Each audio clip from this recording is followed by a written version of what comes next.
I'm a 16-year-old male, and I used to be a bit of a skeptic to all things paranormal until one weekend at an abandoned house. To give some backstory, I was with my two best friends at the time, Delaney and Julia. We were home alone and bored at Delaney's house with nothing to do. I can't remember whose idea it was, but one of us had the idea to drive around some of the old dirt roads and check out abandoned buildings. There were a lot of abandoned places around where we live. It's pretty far out in the country, surrounded by either farms or woods. So we went to the first two old tobacco houses, took a few pictures, and just sort of goofed off. We got back on the road and saw an old, unkept driveway. Keep in mind, hardly anyone lives on this road, so we decided to drive down the driveway, despite Julia saying we shouldn't because it doesn't feel right to her. Not the fact that it'd be trespassing, just that she had extremely bad vibes about the place. However, Delaney and I insisted. We drove down it, and we went pretty far back into the woods. This is where things started to happen. We parked the truck in a little clearing and noticed an abandoned house in the distance. However, before we got out of the truck, the front sensor went off beeping like crazy. Then, so did the back one. It was as if someone had walked around the truck. The weird thing is, though, is we were parked in a clearing, so there was nothing to make the sensors go off. Even if there were, they would have gone off before we even parked the truck, and we wouldn't have just randomly gone off in that order. Delaney and Julia were kind of freaked out, but I just ignored it. It wasn't until later that this would freak me out too. We all got out of the truck and started walking towards the house. I was in front with my friends, walking a decent distance behind me. If I'm honest, I was just showing off and acting fearless. I wasn't scared until I saw her. A woman with dingy, unkempt-looking hair and a colonial-style dress looking around the corner of the house. She looked at me and put her finger up to her lips and shushed me very loudly. The feeling I had is almost indescribable. Imagine feeling as if any and all sense of safety and protection is gone, and you don't feel at all happy. My heart felt like it stopped. I started crying. I was so scared, and knew she wasn't human. I don't know how. He just knew. I turned around to my friends and screamed, "Run!" and started sprinting back to the truck. My phone flew out of my pocket, and halfway back to the truck, my friend Julia told me this had happened, and I told her to leave it.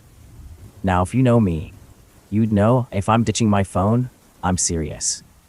Julia and Delaney got back to the truck, and we tried to open it, but it was locked. Delaney reached for her keys, but they were gone, and so was Julia's phone. It was like whatever was chasing us just somehow took all of our stuff. It's like whatever that thing was wanted to keep us there. Delaney ran back and picked up Julia and my phone and found her keys. We got in the truck and floored it out of there, back to Delaney's house. You might think it's just a coincidental we all dropped our things or something like that. The thing is, our phones and Delaney's keys were all in our pockets, and it didn't make sense for them just to fall out on their own. Later at the house, we were all talking about the entire situation, and I was explaining what I had seen. My friends didn't even hear the shush, nor did they see the woman. I was afraid they didn't believe me, but Julia reassured me with the look on my face and tears that were proof enough for me to run as well. We later found out that there have been a few sightings of ghosts on that road by workers at Fort Pickett, a military facility nearby.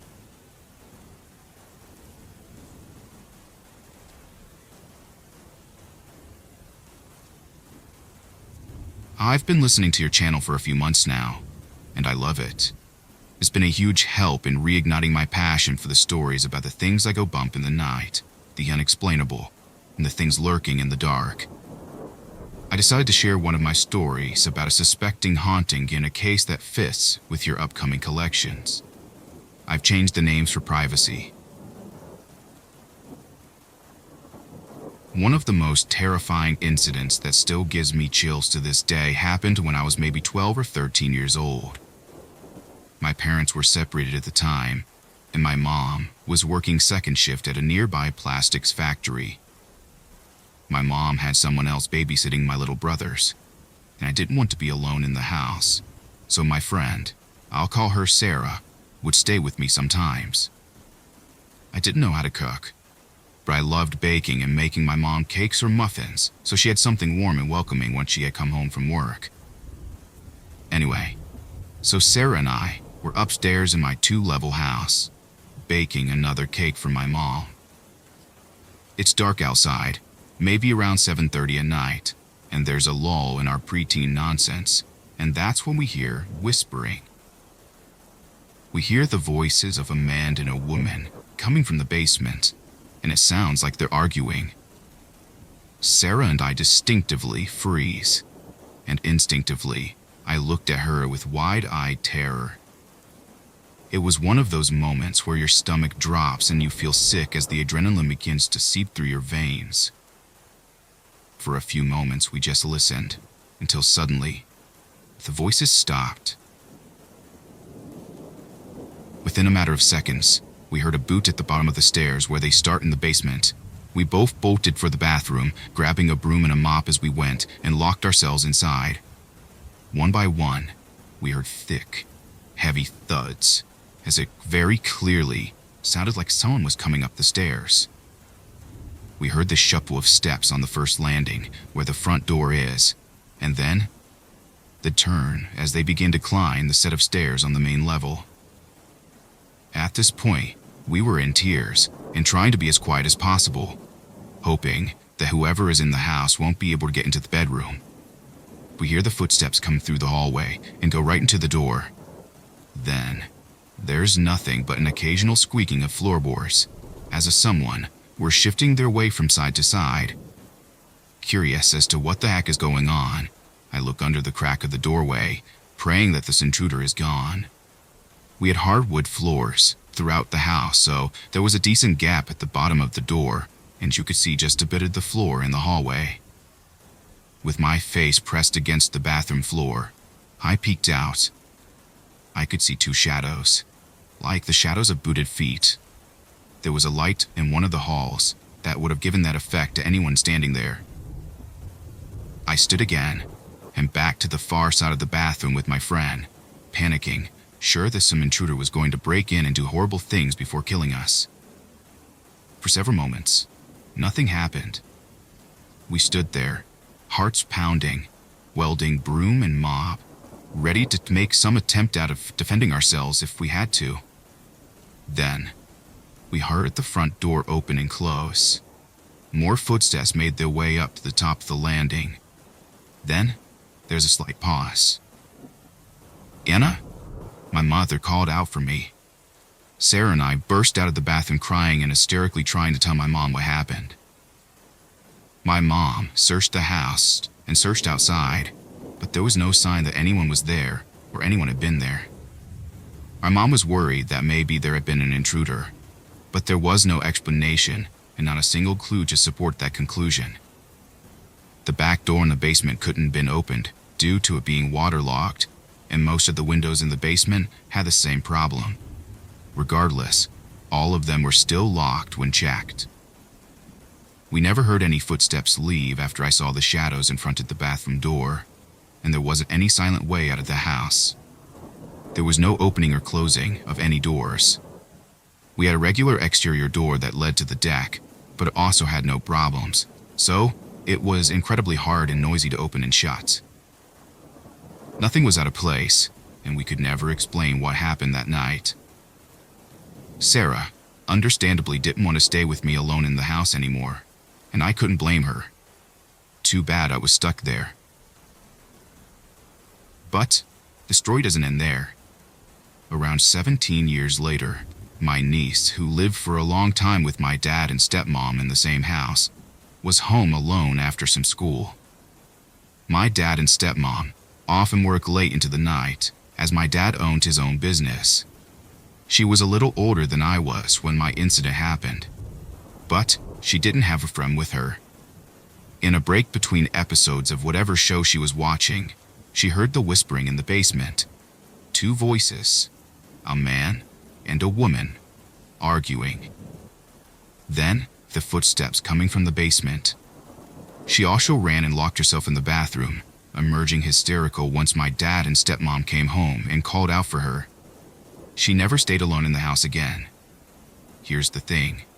She had never heard my story, as for a long time, I never talked about it.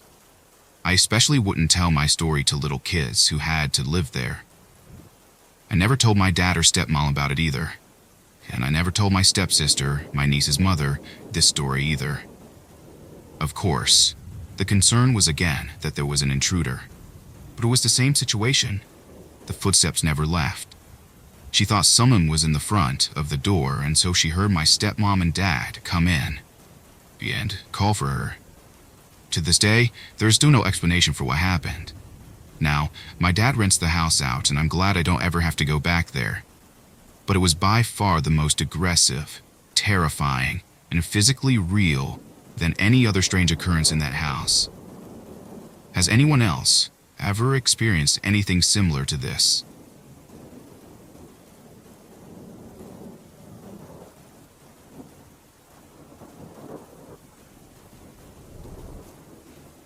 This experience happened back in the fall of 2015. I've had many unexplainable experiences, but this one stands out more than the others. I'm a casino games dealer for an organization that I don't think I can name. One weekend, one of our sister casino sites had a big poker tournament to which they brought in dealers from other casinos under the organization. It was a 2-day tournament. During the second day, they were courteous enough to let out the out-of-town dealers early, as the amount of players and dealers needed to dwindle down anyway. I traveled in with my own vehicle, as my mother lived relatively close to the site, and I stayed the weekend with her. I had been dealing for 5 hours, not straight, we had breaks, and I was told to sign out as I was done. Not even a thank you or goodbye, but I was happy I finally got to go home. I began my 2-hour trip, all the way back to my city. I arrived home and entered my apartment and rushed up to my suite. I live in a 3-bedroom apartment with my girlfriend, still to this day.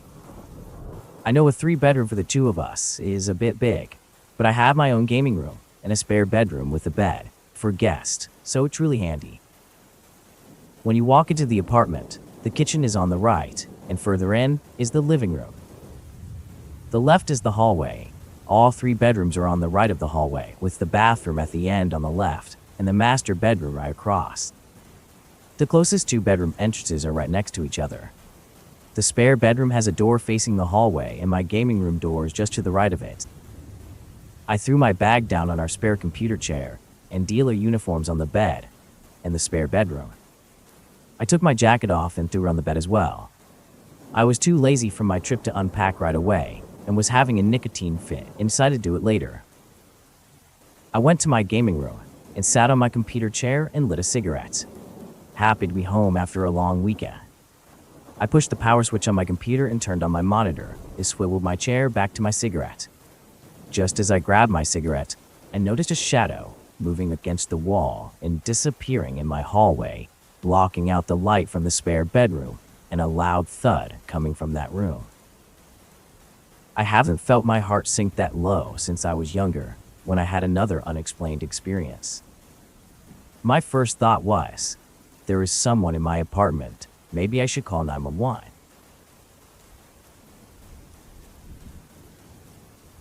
I grabbed my cell phone, and I yelled out, "Whoever is here, come out. I promise I won't hurt you." My voice was shaking like a teenager, asking at a girl. Now I'm 6'4", 250 pounds, and don't scare easily. But when you caught me off guard like that, it's pretty hard to be brave. There was no response. I slowly walked towards the door. There was no sign of movement, and nothing had come out of the spare room, as I had my eyes focused on the hallway the whole time. I thought to myself, if this is my girlfriend playing a prank, I'll probably hit her with the pool cue anyway for messing with me. Jokingly, I tried to ease myself. It didn't work. I could feel my palms sweating around the pool cue. I peeked around the corner and into the spare room. There was nothing there. I pushed the door back to check if anyone was behind it. I hit the door stopper with a thud. The same loud thud I heard when I saw the silhouette, but quieter. One mystery solved. I knew what the source of the thud was, but this didn't make the anxiety go away. If anything, it heightened it. I rushed into the spare room and looked to my left, ready to swing. Nothing there. The room was empty. I grabbed my phone from my pocket. One message. I read it. It was my girlfriend, and she said, "Hey babe, hope you made it home safe. Work is going by slow. Can't wait to see you at midnight. Love you." I locked the screen, trying to figure out what was happening. I knew what I had to do. I swept every inch of the apartment, every closet, behind every door, and made sure that the door was still locked and no one made it out. The door was locked. The last-ditch check after I checked the whole apartment. The balcony sliding door. I checked. The wooden stop was in the slide and there was no way anyone could make it in. I stood in the living room, pool keel stew in hand. My brain trying to process this whole situation. Wind, maybe cheating air pressure, no. The windows, they weren't open. It's far and cold. As I was processing, another thud comes from the hallway again. I make my way over to the spare back room door, and the door is still moving. I grab my vehicle keys and bailed. All prior home sweet home thoughts going out the window. I drove and grabbed a burger and drink from the drive-thru. I sat in the parking lot with my vehicle and have the fast food joint just eating. I couldn't get much of it down since I wasn't hungry, but I need an excuse to be out of the apartment. I sat there and tried to process what happened in peace. Maybe the door hinges are too well lubricated and changing air pressure is causing the door to hit the stopper. Now, ordinarily, that would have been my explanation. Horrible explanation, but I couldn't come up with anything that made sense for the silhouette. That damn shadow on the wall. Like someone standing in the room, blocking the light, casting a shadow on the hallway. I sat in the parking lot for an hour. Finally, I got hungry and ate what I had. The unhealthy fast food refilling my courage to return home. Everything was normal when I returned home. I was on edge, but nothing happened that night. Midnight approached and I picked up my girlfriend from work. She asked how my weekend was and if I enjoyed the food she cooked. I explained what happened and that I ignored her delicious home cooking for a fast food burger. She just nodded her head and said, "Yeah, I know. There's something in our apartment. It doesn't seem to like me. Pretty sure it's scared of me." It kind of surprised me and I chuckled. Yeah, you're pretty mean." She hit my arm playfully. Shortly after we cleansed the apartment, everything seemed to settle down after that. To this day, we sometimes hear voices. Cupboard doors bouncing like they open slightly and let go, or dishes clinking in the cupboard, but nothing we can't handle. At least, there's no more shadows slamming doors.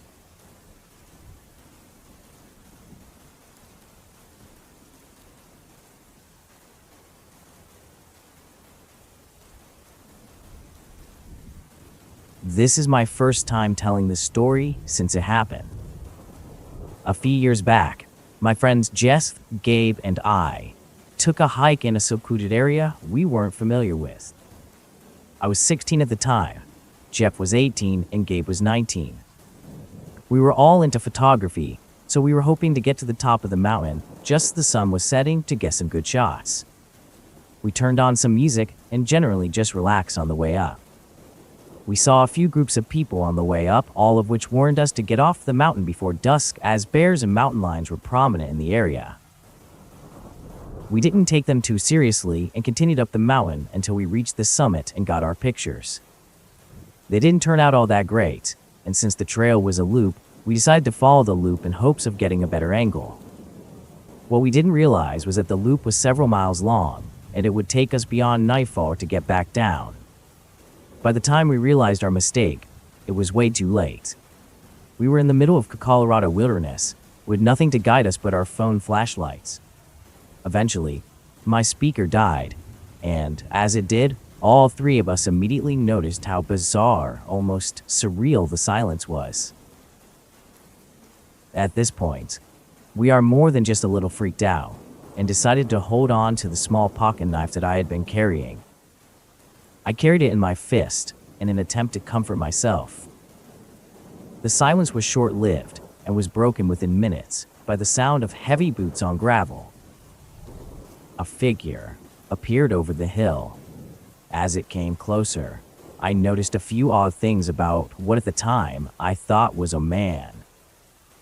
He was walking in the pitch black, with no source of light. He had a black bandana covering his lower face. And now he was walking very slowly and deliberately. As he passed, I muttered an audibly nervous, "Hey." He never responded, nor did he even glance in our direction. The night air was chilly, but I swore I felt it drop a few degrees when he was near. We picked up our pace and did not dare to look back for several minutes. By the time we worked up the courage, he was already gone.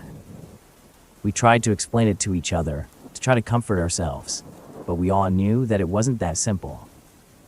By the time we were getting close to the bottom of the mountain, we had calmed down a bit, but that didn't last long either. When we got to the parking lot, there was only one car there, and it was ours, meaning there was no way anyone else was up that mountain. We left in a rush, and still, to this day, I get goosebumps thinking about that whole ordeal.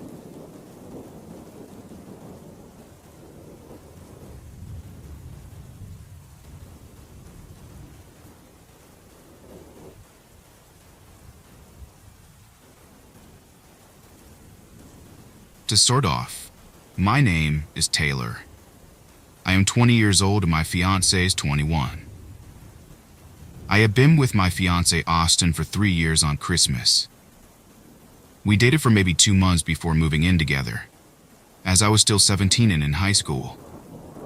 A month before the end of my senior year, he moved in with my parents and I because of falling out with his brother. That about 4 days before my graduation, we got our first house. It was not amazing or beautiful by any means, but it was ours. It wasn't in the best neighborhood, and it was cheap. The roof was really old, the basement leaked, all the windows were busted out, and the siding along the driveway was spray painted. But we slowly repaired it and made it much more livable. About 6 months into living there, weird things started to happen around the house. I thought it was just the house settling, or I was just getting spooked because I was in a new place. Some mornings, my clothes that I had laid out on the dresser were in a pile on the floor or thrown around the room. When I would be home alone, I would hear the floorboards in the hall creak like someone was walking on them. Multiple times, I would catch something out of the corner of my eye, and then I would turn around, but it would be gone. I never said anything to my fiancé about it because I thought he would tell me that it's nothing, until one day I saw him staring at a dark bedroom from the middle of the hall, and I called to him. He jumped and looked at me with fear in his eyes. Where'd you come from?" he asked, his voice shaking a bit. "I just came inside from the back porch. Why?" I responded, looking at him questioningly. "I just saw you standing in the dark in the bedroom. When I asked what you were doing, you just stood there and didn't acknowledge me. Then, when I heard the back door shut, I looked that way. When I looked back, you were just gone." Glancing from me to the Jockin's room. "Babe, I swear I was outside. Plus, you know I'm afraid of the dark. I wouldn't just stand in it for no reason." I inched closer to him and hugged him as I said that. When the next horrifying incident happened, it was a week before Christmas. I'm a very festive person, so there was always some sort of light on in the house, whether it be from outside the house or from the tree, or the lights I had put down the hallway to illuminate the path to the bedroom. This night in particular, I was super exhausted. I had just gotten home from work and I was settling in on the couch to watch some creepy videos on YouTube, but ended up passing out a few minutes in. I suddenly woke up to a deep silence. I always had some sort of fan or white noise to relax myself, but it was quiet, in pitch black in my house. I tried to use my phone to illuminate the area, but as I pressed the home button, it showed it was dead. Great, I thought, realizing the situation I was in. All of my clocks were digital, so I didn't even know what time it was. I was too scared to move, It was too dark. Dark enough for something to hide right next to you and you'd never know it. I stayed still, breathing slowly and trying to listen to any sounds around me. After a few minutes, I started to hear the creak of the basement stairs. Crap, did I lock the basement door when I got home? I didn't wait to find out and I bolted from my bedroom, slamming it and locking the door as I heard the basement door slam open and walking to the hallway. The way my house is set up, if you come through the back door, you can either go down a flight of stairs to the basement or you have to go up 3 steps to go to the doorway through the kitchen. From the kitchen, you can either keep going straight through the dining area into the living room, or you can turn and head to the hallway. At the hallway, the bathroom is in the right and to the center, and either ends of the hall are 2 bedrooms. I pressed my body against the door and sunk down, gripping my dead phone to my chest and trying to control my breathing. Whatever it was went to the other bedroom first, scratching on the door, and then slowly turning to bangs. When it got no response, it crept to my door, the door I had my back against. I knew it was too late to hide or move, so I planted my feet on the floor and gripped the carpet tightly, bracing for whatever was to come. I felt the door try to give as whatever it was pressed itself against the door, listening. I clapped a hand over my mouth and a muffled cry came out as a huge bang came against the door. It scratched and it beat against the door. I could hear something in my mind telling me that if I let this thing in here, my fiancé and family would never find my body. I kept myself pressed against the door for what felt like hours. Slowly, it walked away, creeping back to the basement, and I saw the glow of the hallway lights beneath my door. I looked down at my phone, and the bright Apple screen came up, powering it back on. So many messages and missed calls from my fiancé, wondering my phone was off and what was going on. It was only 1 a.m. He was still at work closing up. I turned on the flashlight of my phone and stood up, carefully opening the door. I was horrified to find that there was nothing. Absolutely nothing. Like everything had just gone on was my mind and not in real life. I grabbed my vape, my phone, and a knife from my purse, and sat outside in the cold till Austin came home. I told him and he did not believe me. I was terrified to be in the house alone, but unfortunately, that night did not mark the end of my suffering and torment. On Christmas Eve, I waited in my car as long as I deemed necessary, till I had the courage to enter the house. It was completely black inside and I was scared. I took my flashlights I had near the door and turned them on facing the kitchen. 3 candles were lit and placed on the floor next to me, and I held Austin's BB guns in my hand. With every noise, I would pump the BB shotgun and mentally dare anything to come out. At about 11:55, I heard something start running around the outside of the house, banging on the windows and doors. I pumped the gun up to its full power and aimed it for the kitchen. I had intentionally left the door unlocked and was prepared for whatever to come in. The back door burst open and a figure raced up the stairs into the kitchen and I fired. The figure collapsed groaning. Only then did I realize it was Austin. He had come home from work early to surprise me and scare me. He laid on the floor groaning, cursing me as I helped him up. This time it was him, and I was so relieved. Next time, though, I knew it would be whatever attacked me the week before, and I would be ready again.